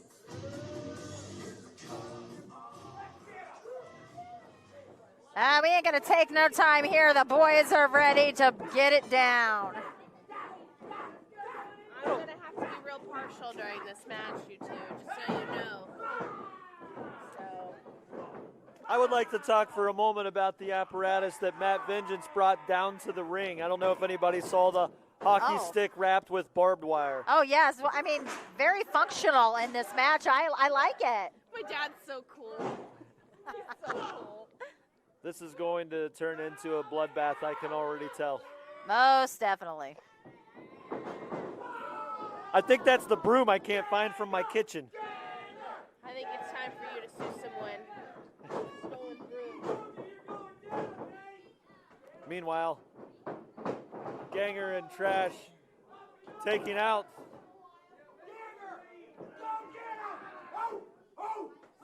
Oh. Oh, he's got the tongs. Good times happen with Ganger's got tongs. the tongs, and he's heading menacingly towards Vengeance and Nate. Nate bent over, and oh, no! Oh, we've seen this before. Why do they always do that? I Make mean- out one of siblings. I hate it. Oh, Ow, he's got him no! by Oh, his no! nose. What has he got there? Is that it? Oh!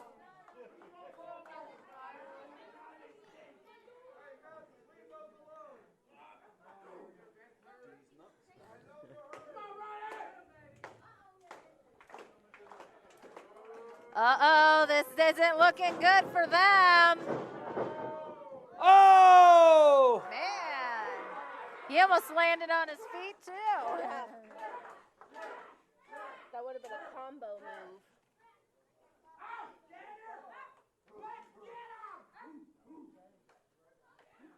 Ganger and Trash in complete control as Ganger takes Nate up to the apron. Uh-oh. Looked like he was going to return him. Meanwhile, Don't break their chairs. They'll get Trash angry.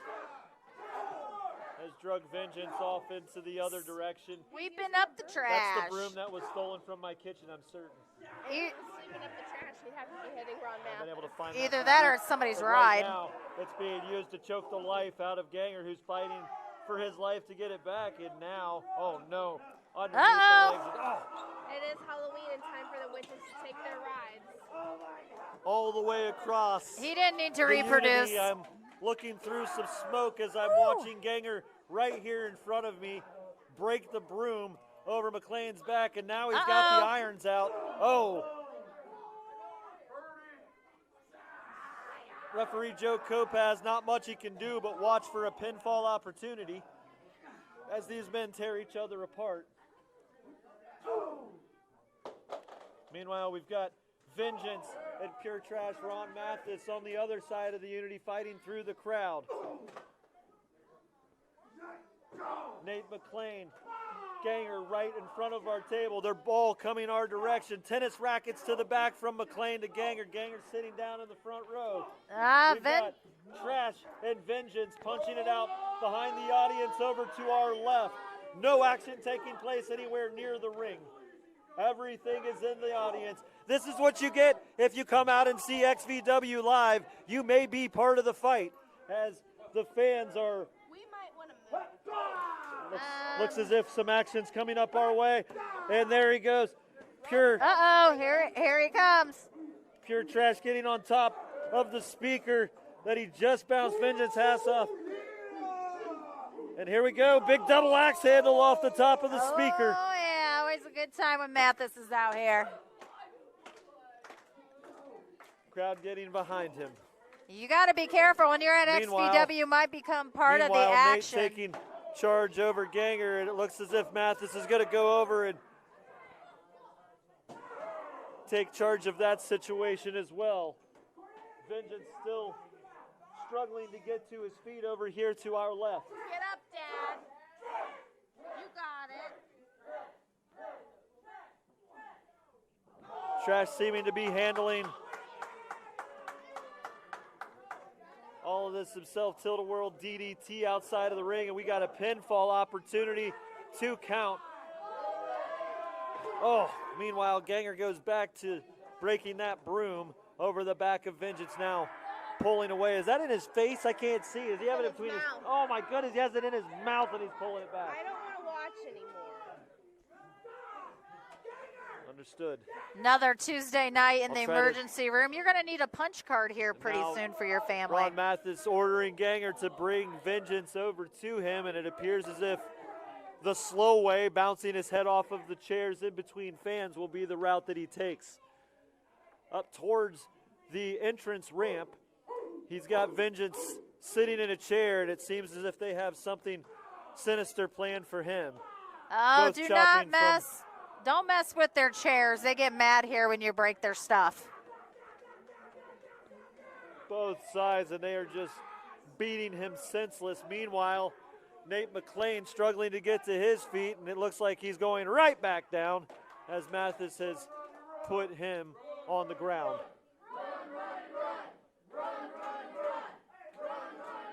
Don't run,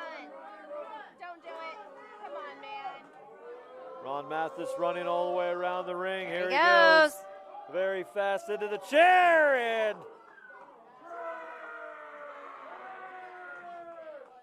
I mean, they might have just full head of trashed that steam. chair We've got a too. pin, and Oh, there's another a 2 count. It count. appears. I can't see from this distance really. Lots of smoke in the way. I've removed my rose-colored shades just so I can call it the way I need to. Vengeance thrown in underneath the bottom rope, and it appears as if they're bringing Nate back into the ring.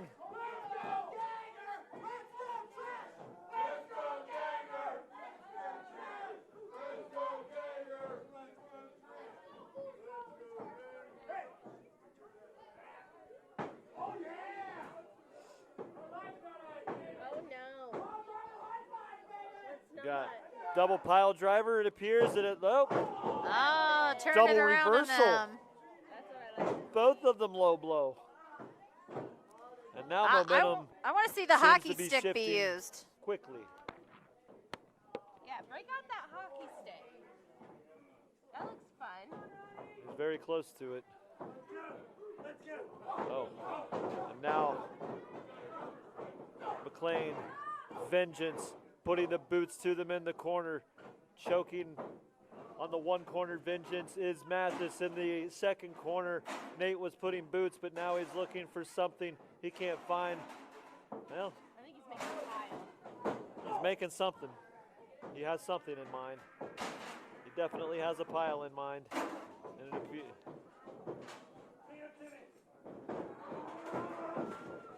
oh! Spine first onto the pile of steel, Oh, and kick somehow out it Mathis too. kicks out. Meanwhile, Ganger slumped in the corner, forehead resting on the bottom rope, trying to find anything from within to continue this fight. As Ganger remains slumped in the corner, we have Nate picking Mathis up and throwing him into a, oh my goodness. Mathis is really taking a beating on that pile of steel at a 2.5 count again as he kicks out. Mathis crawling quickly to his feet. He's pulling up by the rope.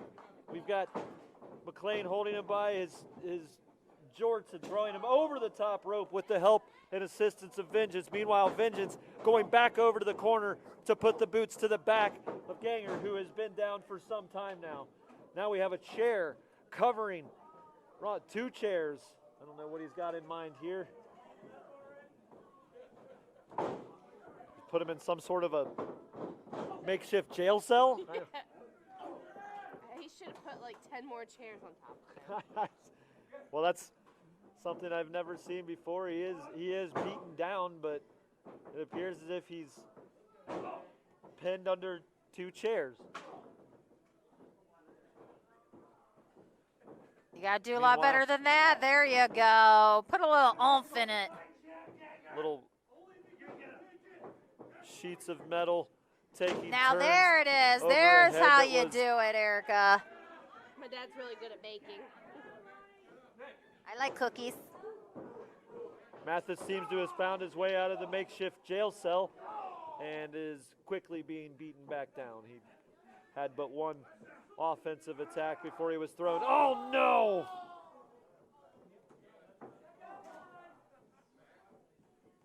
They're going outside? I think he's throwing him out. Maybe he needs a He's little air. locking him out. He's locking him out of the building. Well, hey, anything goes. I don't agree with it. Oh, and I don't know if anybody else has noticed this, but Ganger is busted open now. Oh, and yeah. Shut up. Ah. I don't like you even though you're tagging with my dad.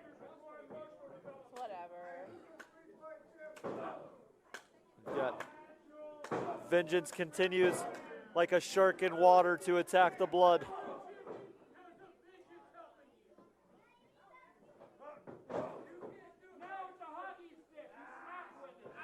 Well, there's a hockey stick without the barbed Bring wire. the fun and hockey the stick blood out. streaming down Ganger's forehead at this point. We want the fun hockey stick. Yes. bloody fun at XPW. I know the fans love it. I know that you ladies love it. As a competitor, I can tell you I never like to see a man split open and lose half of the blood in his body. I've seen it many times. I've been on that end many times, and I'm never cheering for it no matter who it is, especially not Ganger. Meanwhile, Vengeance and the Natural Born Thrill and Nate McClain working together.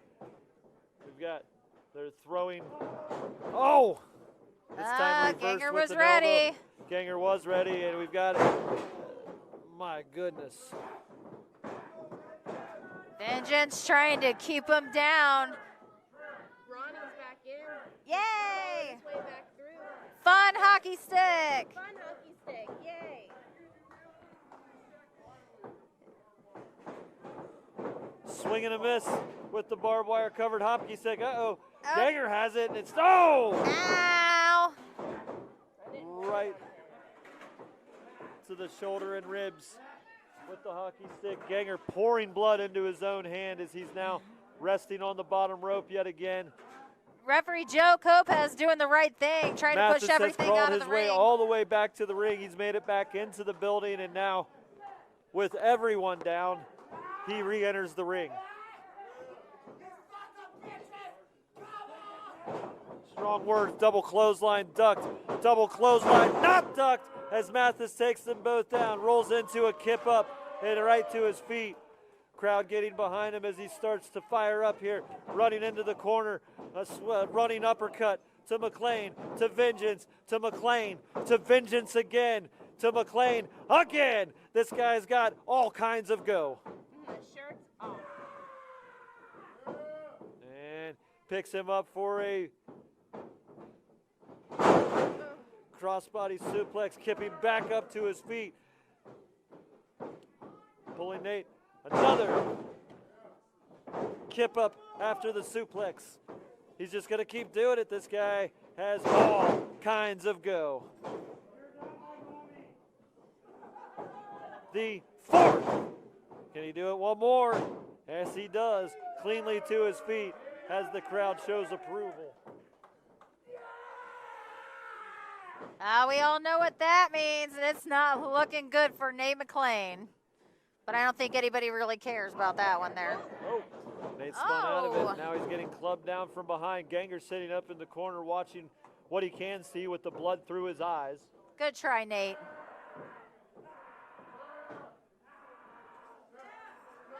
That's it.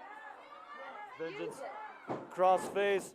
Vengeance spins around and hits him with the chain championship. This could Championship be chain. Yeah, something like that. This could be anybody's match, though.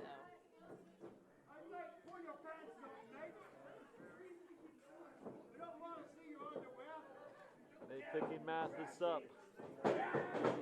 Oh, Mathis kicking his way out. He was about to be ended. We see Ganger standing for the first time in a while, and now back down to one knee as he's stomped again into the corner. Hey! Just in the nick of time, Mathis takes out Vengeance, who was about, Ganger takes out Vengeance, who was about to put Mathis down once and for all. And now he's fighting back out. He's got McClain rocking, Vengeance down, but still holding that championship chain. And now McClain fighting back and clubbing over the back. Nate Ganger McClain calling picking him for up. Vengeance. It looks like Ganger might be getting what he just saved his partner from moments ago. And here comes Vengeance full of steam and hits Nate McClain as Ganger ducks out of the way.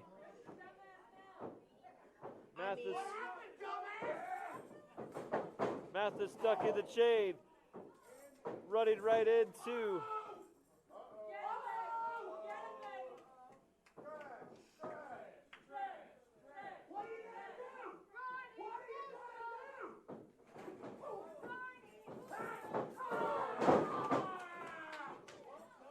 there it is. Both men down. We've got a double cover. Ganger on Vengeance. Mathis on McClain. And it's a 3 count. Winners of the match.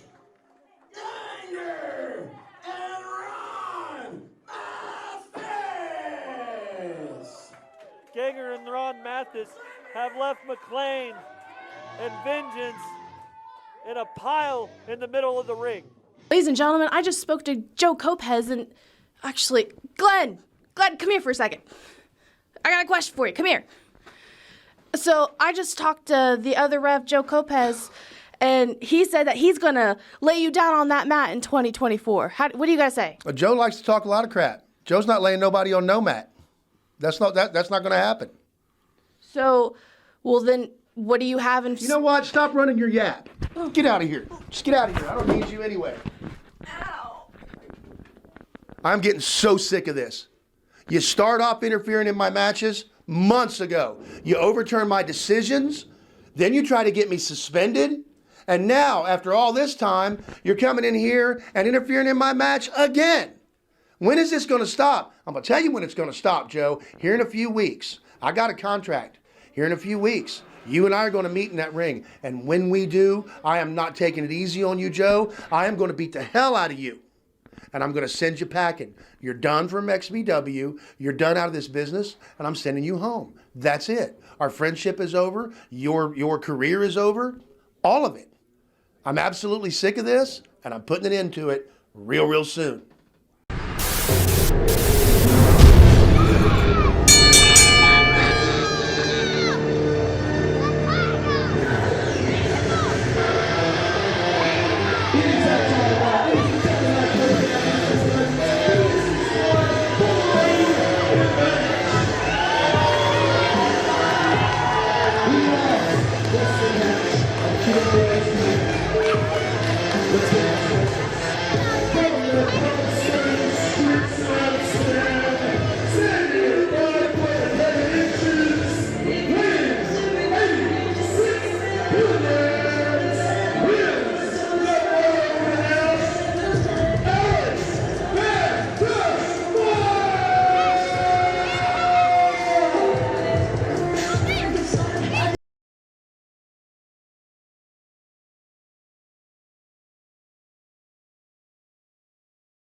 are no countouts. There are no disqualifications. Anything goes.